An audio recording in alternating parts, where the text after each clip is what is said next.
Yeah, thanks for coming. So you may have noticed that it's a bit difficult to get a fix on exactly what intellectual humility is. Humility is a broad-ranging virtue with various kinds of characteristic features, like accurate self-assessment or moderate ambition. And it's hard to say that any one feature is either necessary or sufficient for every single case of humility. Now, I don't have my own worked out theory of intellectual humility, but I hope to support the effort by focusing on one particular kind of intellectual humility and its value for society. So I shall assume that intellectual humility in communication, that is, sharing the truth with others, is a species of humility. And I will explore the idea that intellectual humility in communication requires complementary virtues of speaker truthfulness and hearer trust. Actually, I need to modify that because I kind of depart from my abstract a little bit. I don't really talk very much about hearer trust. Caleb Coho did that already and talked about receptivity, so ask him. But my exploration is inspired by Aquinas and by what he says about humility and communication, but is not just an exposition of his view. And I'll end with a suggestion that humility requires two characteristic motivations: care for others and care for attaining something intrinsically valuable, in this case the truth, for its own sake. So I'm going to start with a puzzle about communication. How is reliable communication of truth possible? To see why this is a puzzle, imagine an illiterate society of language speakers who want to be able to pass on knowledge to each other reliably so that they can cooperate as efficiently as possible in both practical and necessary tasks like getting food or defending themselves from predators, and also in more liberal tasks like achieving greater knowledge and understanding. So they realize that what they as a whole society want are speakers who are competent knowers on the topic and also sincerely convey that knowledge that they have. But the problem is that being such a speaker is largely a value for other people. Sometimes you'll want others to speak competently and sincerely to you, but will have a self-interested reason not to bother getting good information or even just lying to other people. So according to Bernard Williams, so long as sincerity has only instrumental value for achieving some particular ends, there will always be speakers whose immediate ends can better be served by insincerity, by defecting from cooperation. And the solution he proposes is that for the members of this society to value competence and sincerity intrinsically. But to value these things intrinsically, they have to see them as necessary for human purposes, and I would add, they must see them as a kind of human excellence. So we need to value responsible or trustworthy speech, and in a word, truthfulness. Now the point of this imaginary story is to explain why, for social animals like us, truthfulness is intrinsically valuable. It thereby explains why we have norms of speaker truthfulness and even norms of hearer trust. We not only think that it's prudentially the best policy to be honest, we also think truthfulness is admirable in itself, and a failure to be truthful is despicable in itself. We reward truthfulness with outer praise and inner admiration, and we punish defection with outer blame and also inner disappointment or resentment or feelings of betrayal. From a purely self-interested point of view, there's no reason to carry out such rewards and punishments when there's nothing in it for you. But we do reward and punish in these ways nevertheless. So for example, in game theory, when dictator or trust games are modified to allow a third-party observer to reward or punish cooperative behavior at their own expense, they usually do. And this suggests that those observers value cooperation not just as a means to their own ends, but intrinsically and ethically. So, such attitudes of holding others responsible, sometimes called reactive attitudes, following Peter Strawson, help us distinguish ethical valuing of trustworthiness from merely instrumental valuing of reliability. I could trust my friend with a precious vase, that she'll hold it and not drop it. Or I could just merely rely on a shelf to hold the vase. And when my friend fails to be trustworthy and drops it, then I feel betrayed or resentful. But when the shelf collapses and drops it, I'm just feeling betrayal is inappropriate, too strong. Epistemologists talk about the importance of trust and trustworthiness in communication, or testimony, but often it turns out that they merely mean reliance and reliability. For example, Elizabeth Fricker says that trust is constituted by a belief that the speaker is trustworthy in the sense that she would not easily have asserted something if she hadn't known it. But here's a counterexample. Suppose that Sam is being tortured or in some other way being compelled, and you judge that now he would not say something unless he knew it. It's still a stretch to say that you trust him in this situation or consider him trustworthy. Catherine Hawley says that you trust someone when you believe her trustworthy in the sense that she's reliable in doing what norms require her to. And being tortured doesn't put you under any kind of normative requirements to do something, to tell the truth.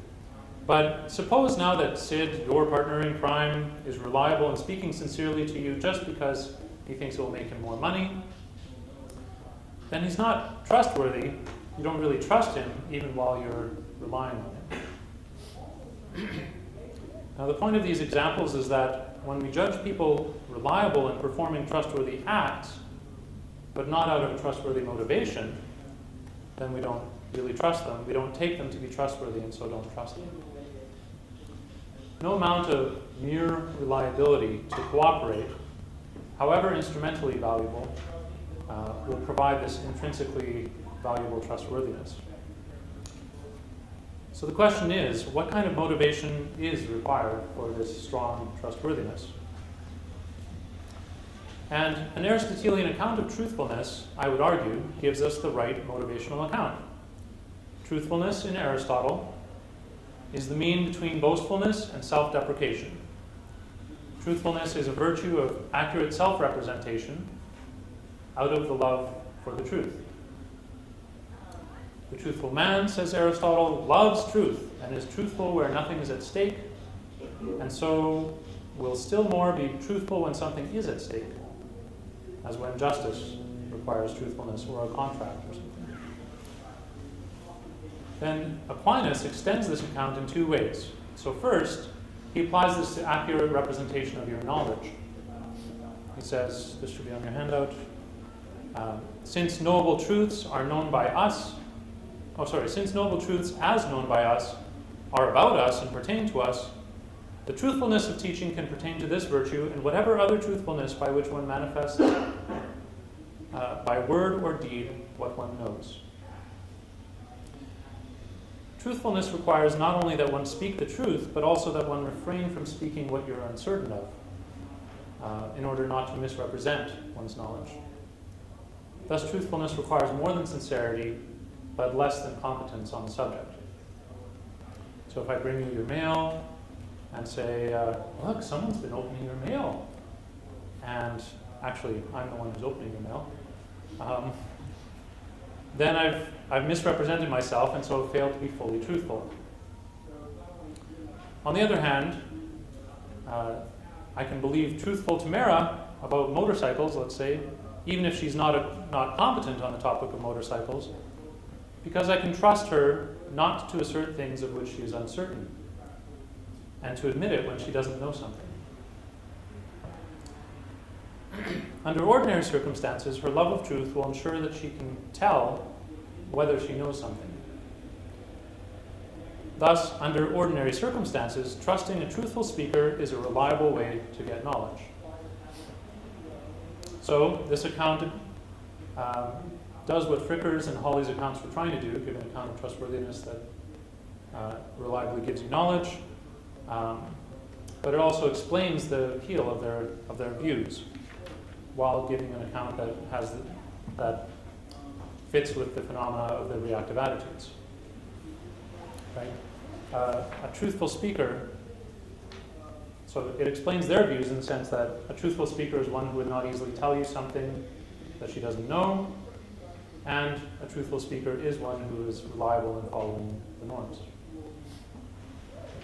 So that's the first point where Aquinas expands on Aristotle's view. The second one is that Aquinas points out the value of truthfulness for society. So there's another quote that should be on your handout. Humans are social animals, so each one naturally owes to another that without which human society cannot be preserved.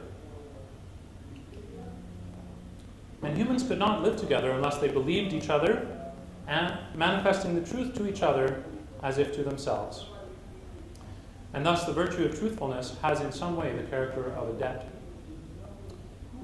So here Aquinas recognizes that both trust and truthfulness are necessary for the cognitive divisions of labor that are required by human society, and that as a result we have a moral obligation to be truthful and to trust each other at least to a minimal degree. And if humans are distinguished from other animals by being both essentially social and essentially rational, then truthfulness and trust are also peculiarly human excellences that we should value intrinsically.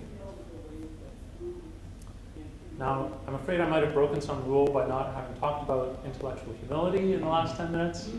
So let me just sum up and show first how truthfulness is a kind of humility, and second, how truthfulness can illuminate humility in general. So far we've seen two virtuous motivations for truthfulness. Two virtuous motives that make acting truthfully virtuous. The love of truth for its own sake, and concern to give others the truth for their sake. So truthfulness is not self-directed, but rather directed at something good in itself and directed at the good of others. And one result is that if you take some of the characteristic features of humility that different accounts have focused on, truthfulness explains why a speaker would have those features. Ordinarily, a truthful person will accurately represent her knowledge to others, and accurate self-representation requires, among other things, accurate self-assessment. Truthfulness also requires one to own one's intellectual limitations to others in the service of the truth. The truthful person will resist the desire to intellectually dominate others or to appear intellectually accomplished when these things get in the way of her concern for the truth and for giving others the truth. And truthfulness is also an interpersonal virtue, concerned with giving others intellectual respect in the sense that it is concerned with giving others the truth generally and representing one's own intellectual status accurately. But it's not merely interpersonal because it also aims at the truth for its own sake, and so it would persist even if there were no other people around.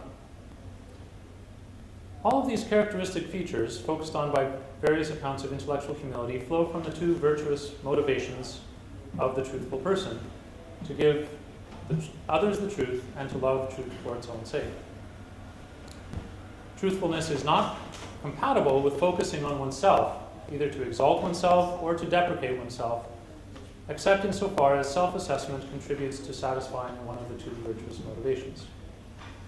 And the truthful person will especially avoid exalting herself, since that's the more dangerous extreme and also the one that we're more inclined towards.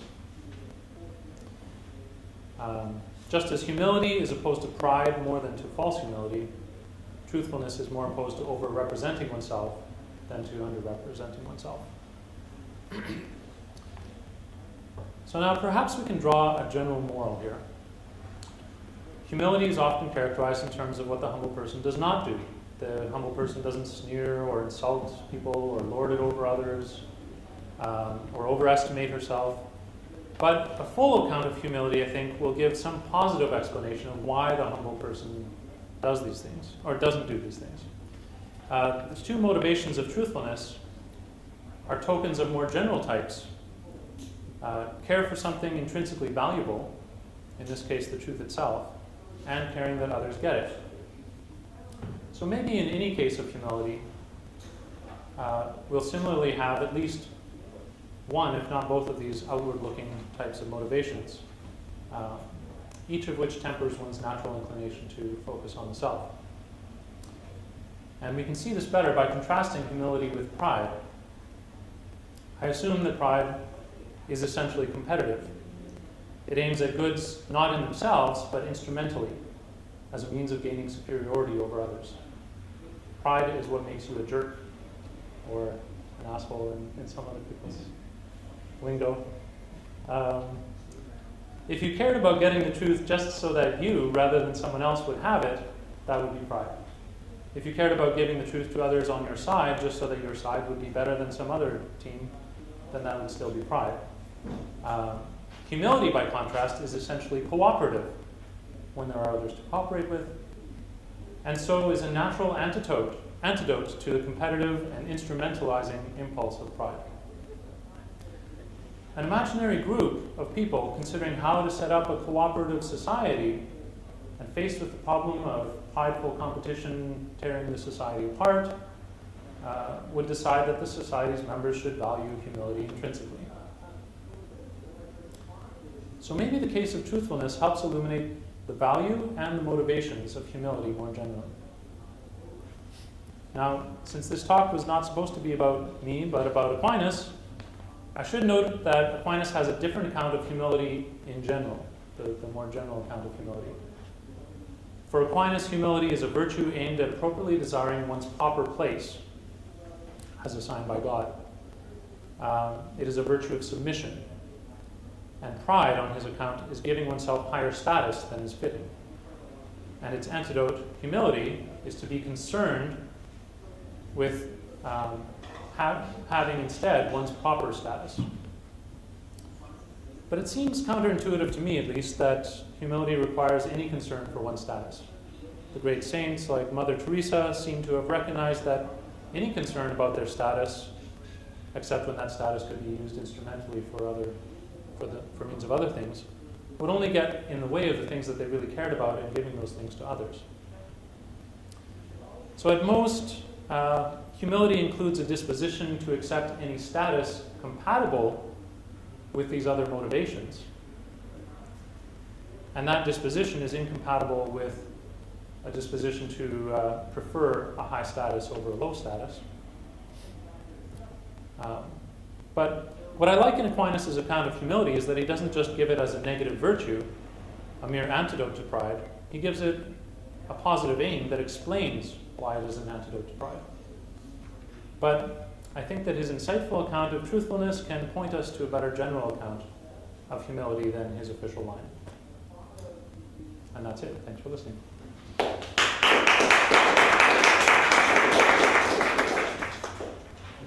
Any time for questions?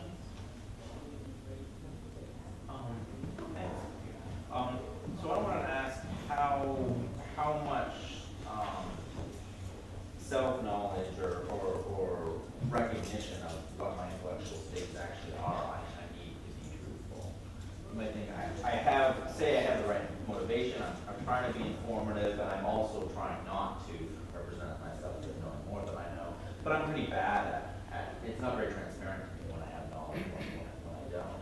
So, and maybe I try to qualify that so that I'm regularly telling you things, but I'm always explaining I'm not sure about this. But even there, maybe sometimes the representation is a little off. The thing I think I'm not very sure about is correct, and the thing I'm pretty sure about is wrong. So, does that mean that I can't be truthful, or does that just make me less truthful than the person? Than if I really could accurately track when I have knowledge versus when I'm kind of certain, not certain. Mm-hmm. Yeah, I think truthfulness at the time would be you're doing your best you can, accurately representing yourself, but because of the motive of loving the truth for its own sake and loving giving it to others, then you'll respond to the feedback that you get, and the idea is that those will motivate you to get better at estimating your own abilities and if you start to realize that you're not very good at telling whether you know things, then you're going to speak less. I was a little worried about incorporating some kind of reliability just as an extra condition. I'd rather have it be taken care of by the virtuous motive itself. But would it be a problem then if knowledge turned out not to be transparent at all? That would be a problem for the account. Is that right? Yes. Okay. Yeah. Yes, and I think there's also a way in which you could count as being truthful and trying to give knowledge to other people and make a mistake. That's why I said in ordinary circumstances it gives you knowledge, whereas there can be extraordinary circumstances outside of your control, and in those cases you're maybe strictly liable. Raz has, there's this idea in legal theory that there's strict liability even if things you were unaware of. And that may be why then people feel shame, even if it turns out that it was not at all due, it was non-culpable, but they still feel like they need to somehow make up for that, for having misled you, even though it wasn't their fault. Other question?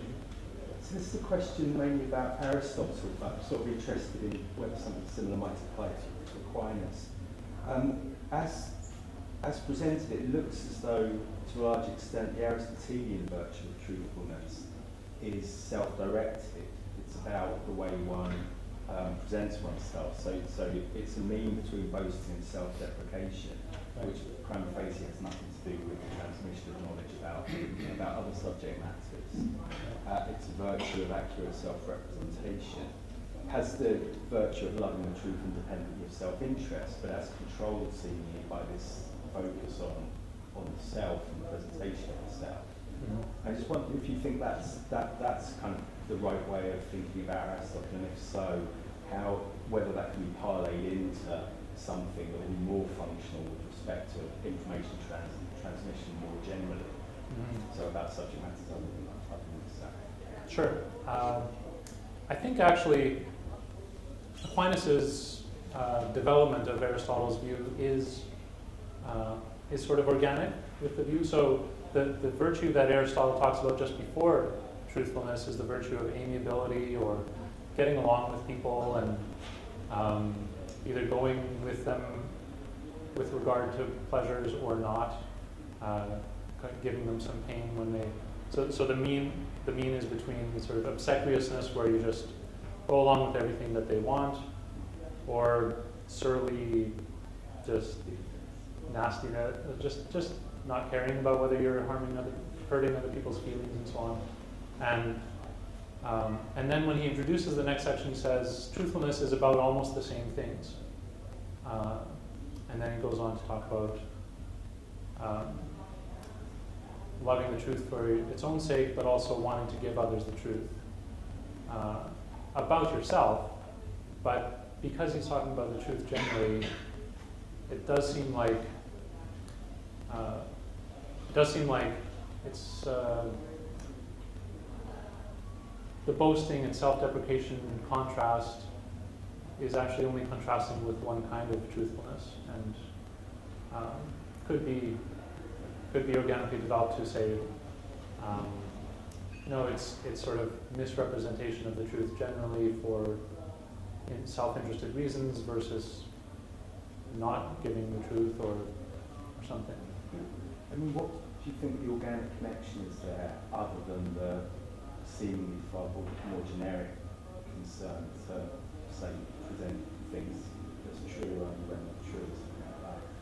Is there some natural connection between this kind of personal integrity and being truthful about subject matters other than? I'm not sure if I'm answering your question right, but they're also both. So they're both virtues that enable people to live together in society, and they're virtues that make for an excellent social member. And in that respect, saying that truthfulness is actually necessary for communication just is just another aspect of being excellent social members. maybe. So I could imagine somebody who loves truth for its own sake and wants to give others the truth for their sake. So say there's a professor who thinks truth is awesome, it's great, and I really want my students to have this intrinsically great thing.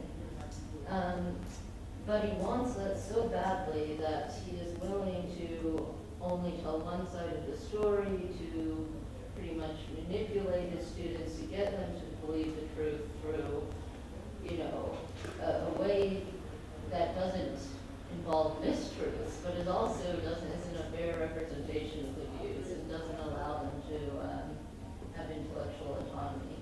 Now, it seems that a person like that isn't humble.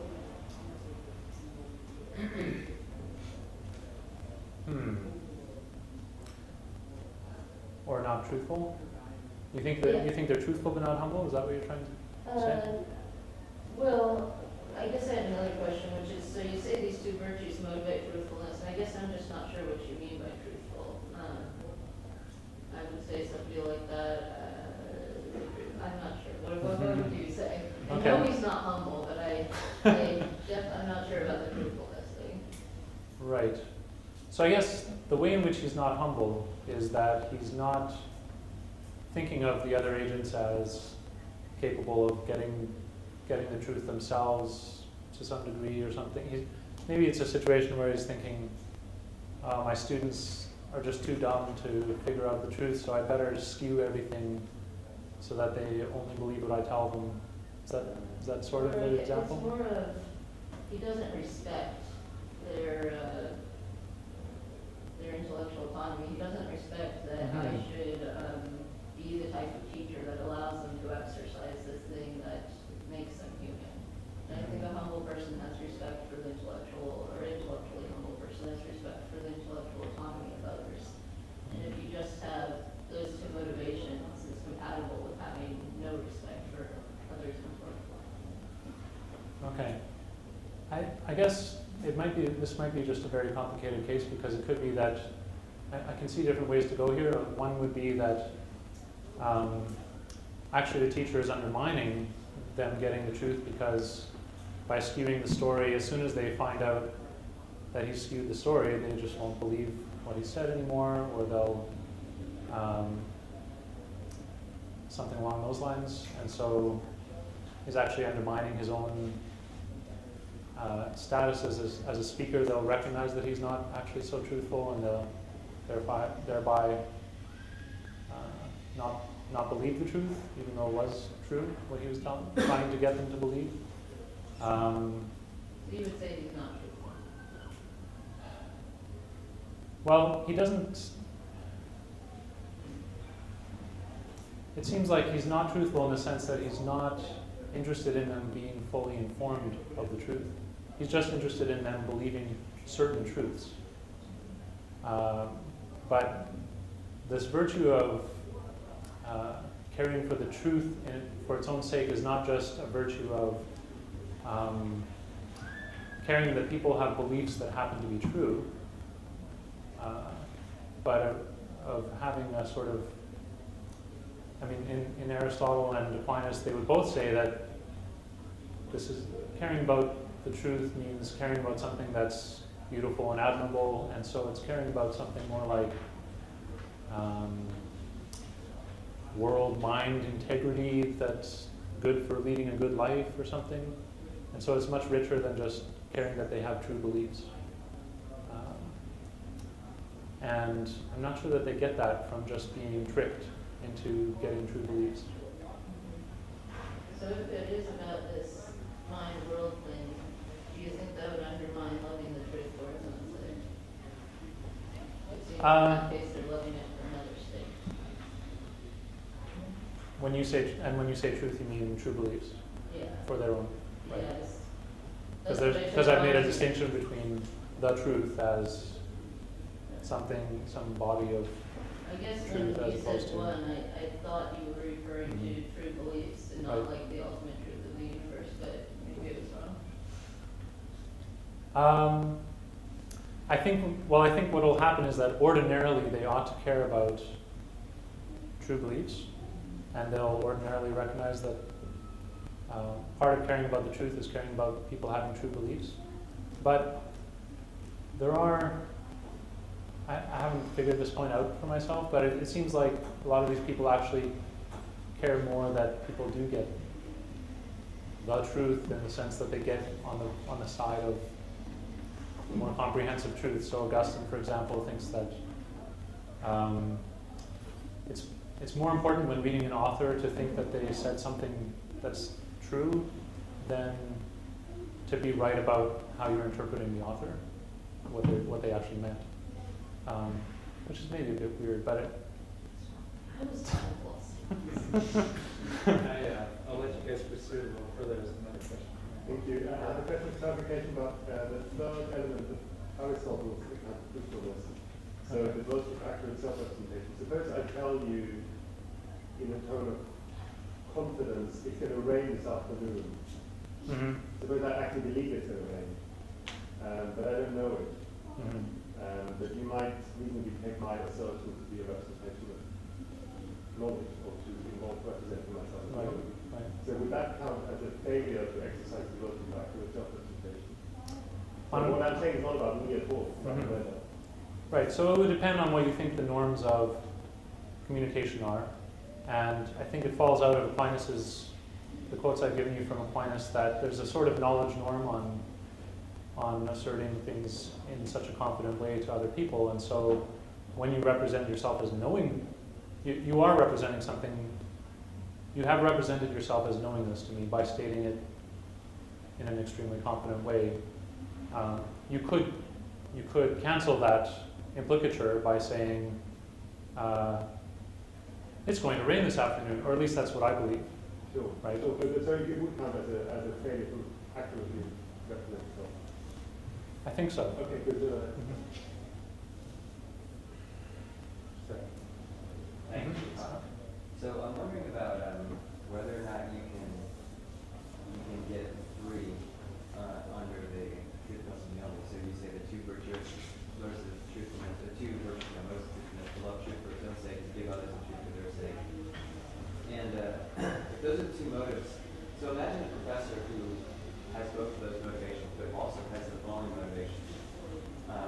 He or she wants to be the one from whom the students get the truth.